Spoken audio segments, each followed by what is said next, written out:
3회까지는 그래도 팽팽하게 갔는데 5대2로 졌어요. 세상에. 한일전을 해서 지면 괜히 배가 아프고 별로 좀 기분이 별로 안 좋아요. 우리가 한일전에서 이길 때도 있지만 질 때도 있는 거죠. 우리가 이제 기후 위기에서 올해는 대한민국이 그래도 아직까지는 심각한 자연재해가 있지 않았지만 다른 나라에 여러 나라가 자연재해가 있었고 우리나라는 없었다고 해서 우리나라가 안전하다는 건 아니거든요. 우리가 야구에 언제든지 질 수가 있는 것처럼 마찬가지로 자연재해도 생길 수 있죠. 어제 새벽에는 일본 도쿄에서 한 100km 정도 떨어졌나? 그곳 바다 서북 쪽이죠. 도쿄 서쪽에서 지진이 일어났어요. 진도 6 정도 되는 새벽에. 여진도 이제 하루 종일 진도 3, 4 이렇게 여진도 일어났는데요. 이제 올림픽에 온 사람들 시끄럽겠네. 올림픽 하러 온 선수들이 깜짝 놀라지 않았겠어요? 흔들려가지고.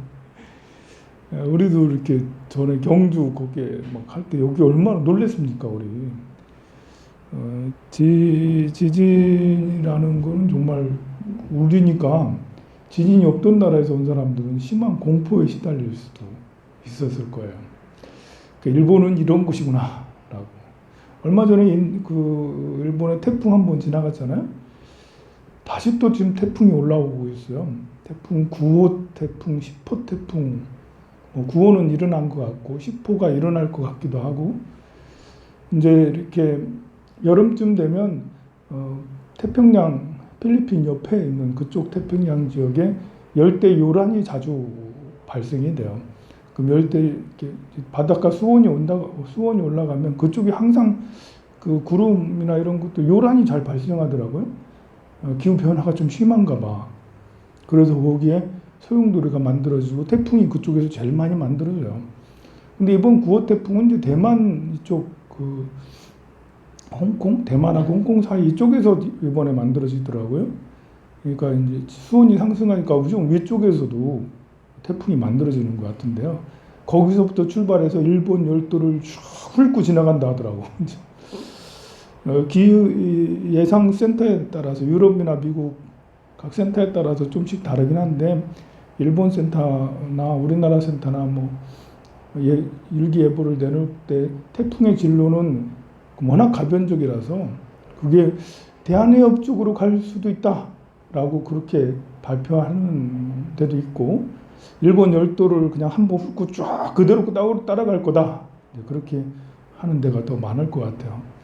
올림픽에 참가하는 분들께서는 지진도 경험하고 태풍도 2번이나 경험하고 코로나는 말할 것도 없고 그런 와중에 이제 이렇게 운동선수들을 보면 감동이 큰데요.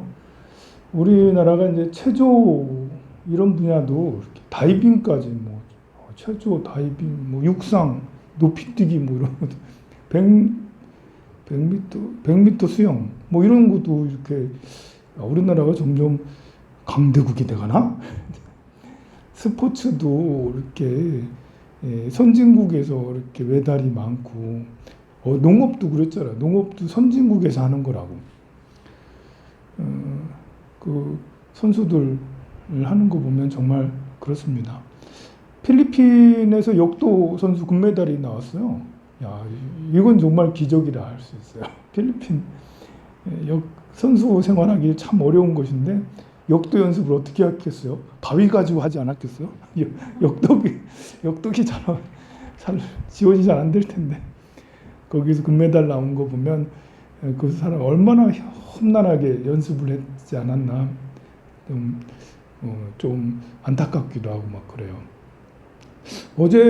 그제는 이제 어떤 투포한 선수 제가 이렇게 운동을 좋아하는 건 아니지만 올림픽 경기에서 체조라든지 육상이라든지 수영 이런 것들은 종종 챙겨보고 그러는데요. 투포하는 진짜 안 보게 돼요. 그게 투포하는 현장에서 보면 재밌을라나 텔레비에서 보면 별 재미가 없는데 미국 투포한 선수가 금메달을 땄거든요. 그런데 매달 수여식에서 또 이렇게 했다 하더라고. 이 뜻이 나는 뭔지 몰랐는데 이 뜻이 그거라네.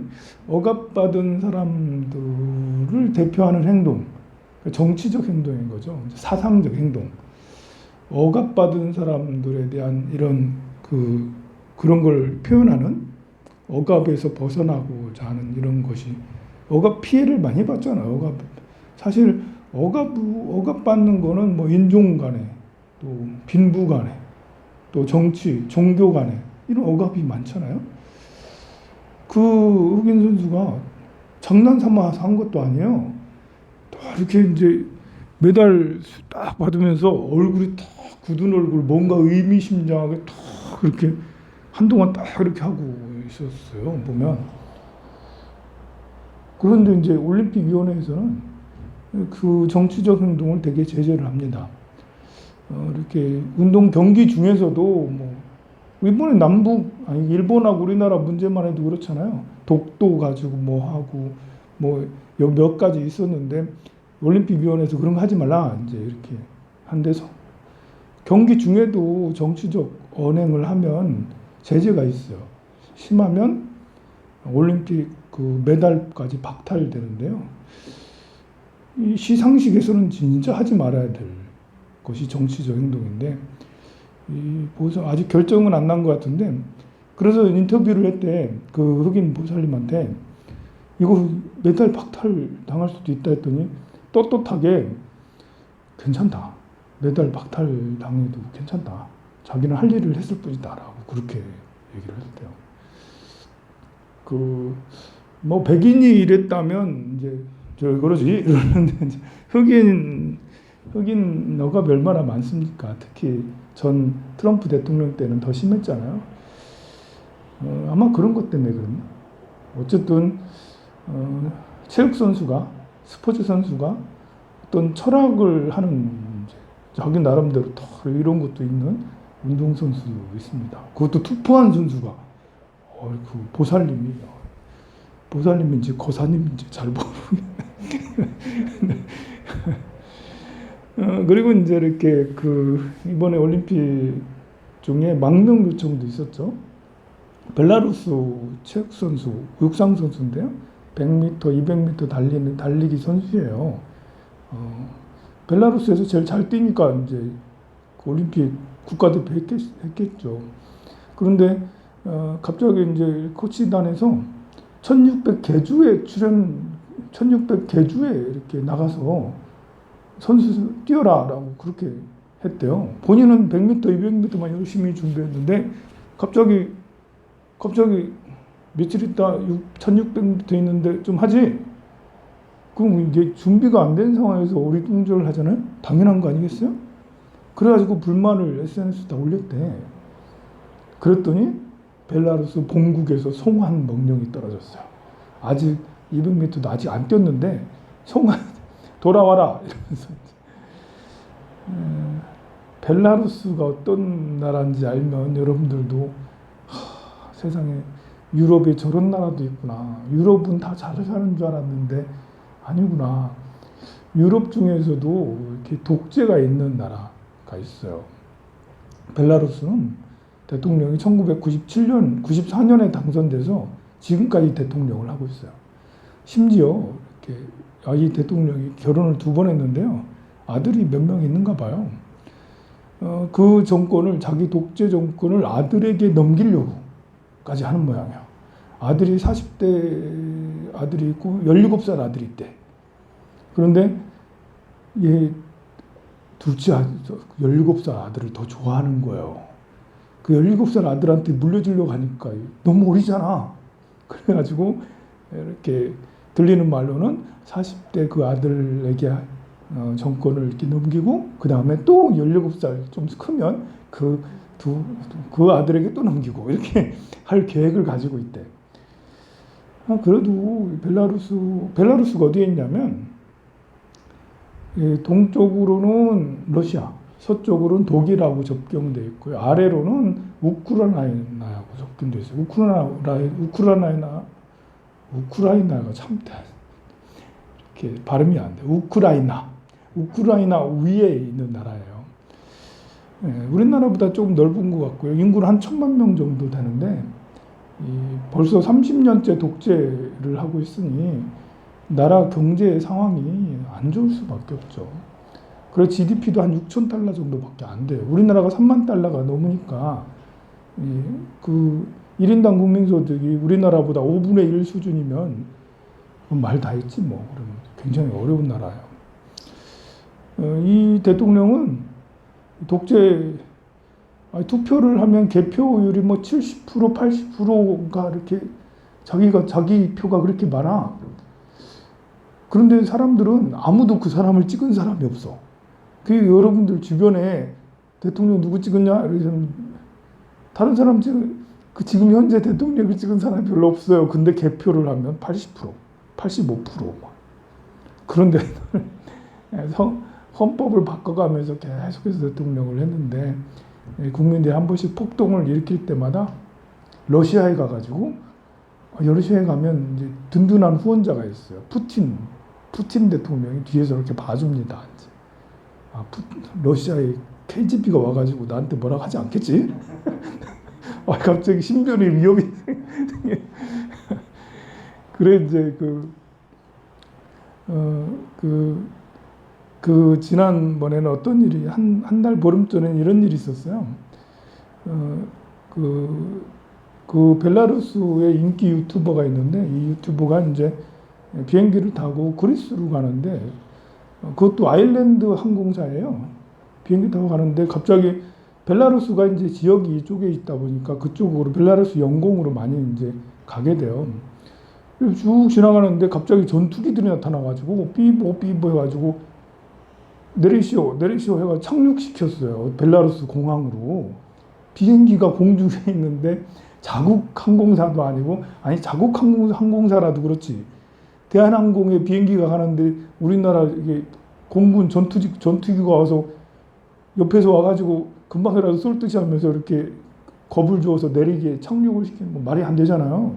그 유럽 한복판에서 그렇게 해가지고 거기에 있는 그 유명 유튜버를 체포해가지고 데리고 가고 그랬어요. 그 정도로 이제 독재가 심하니까 이 육상 선수가 본국 송환용이 떨어지니까 얼마나 겁나겠습니까, 세상에. 대한민국이라면 괜찮겠지. 근데 그런 나라니까 이제. 그래가지고 공항에서 일본 경찰한테 자기 신변 보호를 요청하고 어제 보니까 이제 이렇게 오스트리아로 갔다 하더라고요. 망명을 어느 나라로 할 건지 이렇게 확실히 정해지진 않은 것 같은데요. 자기 결혼한 남편도 있고 막 그런 모양이더라고. 그 이제 가족들이 위험하잖아. 그래 되면 참 그렇습니다. 그런 나라에 있다라는 것이 참 어렵고 그런 것 같아요. 또 이제 뭐 지난번에도 얘기했지만 안산 선수에 대해서는 계속 이야기가 나오고 그러는 것 같아요. 그죠? 머리를 짧게 자르고 광주 여대인가? 어디 여대 다닌 모양이더라고요. 여대 다니고 머리가 짧다라는 이유로 이제 이렇게 페미니스트로 이렇게 구설수에 올라가지고 굉장히 뜨거운 인물이 됐어요. 이렇게 머리를 짧게 자르고 여대 다니면 다 페미니스트인가? 그게 이제 어떻게 되다가 이렇게 SNS에서 뭔가 좀 그렇게 하다가 그렇게 이제 몰리게 된 거예요. 페미니스트라고. 그런데 그거에 대해서 정치권에서는 뭐 가만히 있어도 될 건데 괜히 이야기를 해가지고 국민의힘 이제 이렇게 대변인이 거기에 대해서 그냥 가만히 아무 말 안 하면 그냥 가만히 했는데 거기에 대해서 한마디 하고 그러니까 이준석 당대표도 약간 여성 혐오 증상이 있는 것 같아요, 보면. 그래서 이 문제는 이제 사실 별거 아닌 것인데 말도 안 되는 것인데 이야기가 나와가지고 갑자기 안산 선수가 굉장히 인기가 많아졌어요. 그래서 이렇게 방송이나 어디서 광고나 이런 데가 엄청 많이 섭외가 들어와가지고 바쁘대. 몇백 군데의 섭외가 들어와가지고 또 여성 올림픽 체육 선수가 3관왕 한 것은 처음이라면서 굉장히 자랑스러운데 뭐 안산 선수가 상처를 안 받았으면 좋겠죠. 안 받겠죠, 뭐. 근데 우리는 장애인, 뭐 여성, 노인, 어린이 이제 다 약자라고 그러잖아요. 여성이 약자인가요? 대한민국에서 여성이 약자인가요? 일단 그거부터 우리가 정의를 해야 되죠. 대한민국에서 여성으로 살아가는 건 약자인가요? 약자라는 거는 이제 피해를 좀 받기도 하고 할 수 있는 걸 못 한다라는 거잖아. 할 수 있는 불평등하다라는 거잖아요. 대한민국에서 여성과 남성의 성차별이 있나요? 있어요. 아니, 보살님들 많잖아. 하도 이렇게 그 차별을 오랫동안 받으면 그게 당연한 걸로 여기기도 해요. 차별이 아니라고 생각하시는 분도 많겠지만 일단은 뭐 여러 가지가 똑같냐 비교를 해봐야 돼요. 일단은 뭐 월보시가 월급이 똑같냐, 급여가 똑같냐 아니잖아. 그리고 직장에서 어떤 취업률이 똑같냐 아니잖아. 취업률도 대단히 낮잖아요. 국회만 봐도 성비가 얼마나 차이가 많이 납니까? 그러니까 남성과 여성이 이렇게 평등하지는 않아요. 여성이 일자리가 현저하게 이렇게 없고 할 수 있는 게 뭐 간호사하고 뭐 이렇게 없어 보면 그러니까 이렇게 잘 없어요. 그래서 그 남성들은 또 월급여도 많이 받고 그러니까 사회 진출할 수 있는 어떤 이런 게 없으니까 여성이 좀 성공하면 유리천장을 깼다. 뭐 이렇게. 그 쉽지 않은 일이라는 거죠. 그러면 장애를 가진 사람도 이렇게 약자잖아요. 평등하지가 않아요. 우리 장애를 가진 사람도. 또 어린이도 어른에 비해서 평등하지 않고 어르신도 장년에 비해서 평등하지가 않아요. 약하니까 뭐 그럴 수도 있는데 우리가 이제 약자를 대하는 데 있어서는 평등하지 않은 것을 평등하게 하기 위해서 제도가 필요한 거잖아요. 만약에 이렇게 노동제도가 제대로 돼 있지 않았으면 노동자의 급여는 지금도 최저임금이 뭐 시급 5,000원 선에서 뭐 더 올라오지 않았을 거예요. 2,000원, 3,000원 뭐.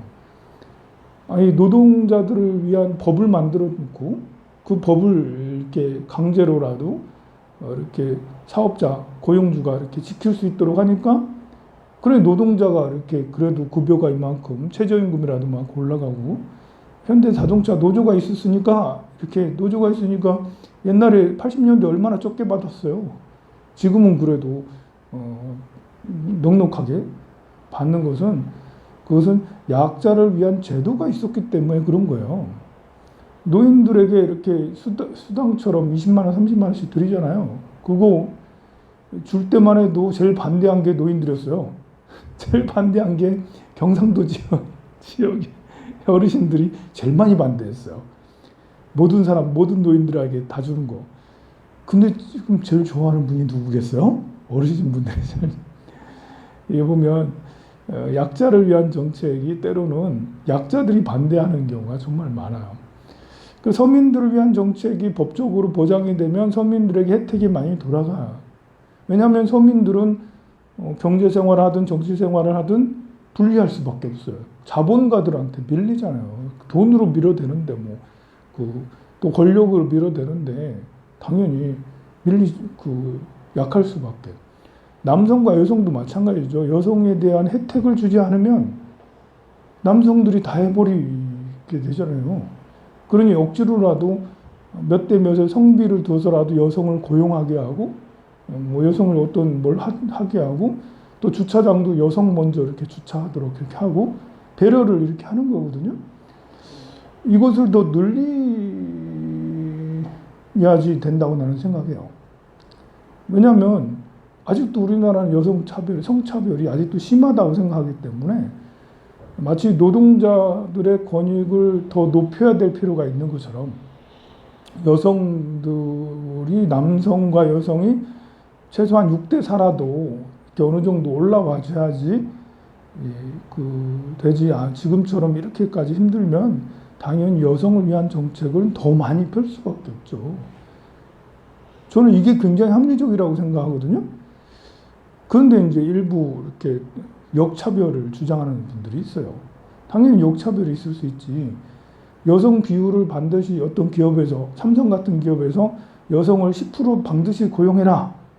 라면 남성이 10% 고용이 안 되는 거잖아. 여성이 10% 고용을 반드시 하라면 그 남성 10%가 기분 나쁠 수 있지.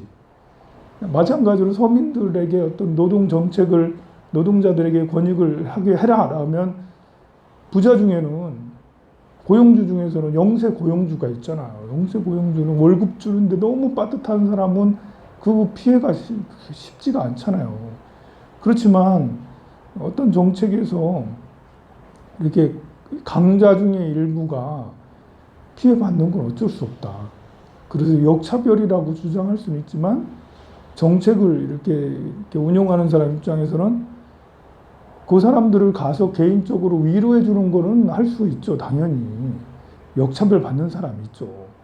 그렇지만 그 역차별을 받는 사람을 대변하는 거는 진짜 어리석은 것이 아닌가? 대변해서 공식적으로 이렇게 하는 거는. 그래서 여성들을 위한 정책은 더 많이 하는 것이, 이렇게 얼마나 사회가 좀 약간 웃기면 머리 좀 짧게 깎고 여대 다닌다고 페미니스트라고 그렇게 이게 우리나라가 좀 그런 부분은 약간 웃긴 거예요. 보면 그게 회자가 되고 이야기가 된다라는 것이 지도자들이 사실 문제가 있다라는 것이 됩니다. 우리나라 언론은 사실 굉장히 문제가 많잖아요. 다른 얘기도 하려고 했었는데, 이집트 얘기 좀 하려고 했었는데, 곡물가가 올라가지고 이집트 빵값을 올려야 된다고 이렇게.